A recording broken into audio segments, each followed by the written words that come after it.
Yes, hello po. Good afternoon po, sir, ma'am. Ito po yung property binibinta po dito. Bali po, itong unahang ito ay may may-ari po. Ito po yung right of way. Ito po yung kasamahan pa ng lupa na kasi po ito ay sinubdivide po. Ngayon po, ma'am, sir, ito po yung 3,000 square meter. Kasama po ang tubigan, kasama po ang house and lot. May sariling tubig, may sariling pong kuryente. Ayan po. Ang kinagandahan po dito, pasok po ang sasakyan. Ito po, cemented po ang bahay po. Yan po ay 3,000 square meter. May pagitan po nung may bahay na yon. Ayan po, may pagitan po nung bahay na yon. Paikot po yan hanggang sa may manggahan pong yan. Sa madalit sabi po, siya po ay solo titled na 3,000 square meter po. Ayan. Kasama po yung tubigan. Bali po, lapit po tayo doon sa bahay. Ayan. Ayan po. Bali po, sakop pa po ito, no? Ito po, sakop pa po ito. Yan, bali po ito po hanggang dito po yung lupa. Ito po may mga muhon na ito. Ito po yan. Ayan po, kasi ito po nasa kay engineer po.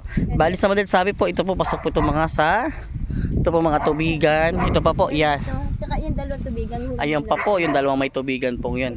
Bali po siya. Ang kinagandahan po rito, napakalapit po ito sa bayan. Ayun po yung mga building sa bayan po.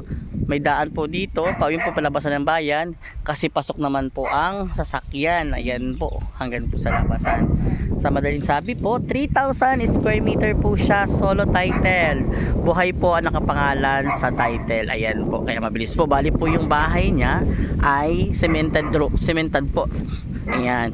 Ang issue lang po nito kaya binebenta ay kailangan po nila ng pera dahil po ibang kapatid po ay kailangan ng pera. Ayan po. Ayan. Bali lang kwarto po ito. Tatlong kwarto po ito. Ayan. Ay, sorry po. Ako ay kapatid ko yun. Ay, ito po. Ayan. Ay, panapunta ko sa likod. Ayan po. Mamaya. Ayan po. Ayan po. Ayan. Balikod po. Pa yun sa may, sako pa yung may tubigan niya, sako pa. Okay po. Sa tabi. Okay, sige po. Yun po yung bayan. O, yun lang po. Ayan. Ayan po. Palabas po ito. Mo kasi yung kwarto? Wag na po. Okay na po yan. Hindi naman po. Ay, sige po. Bali po ito po. Ito po yung palabasan. Ayan po.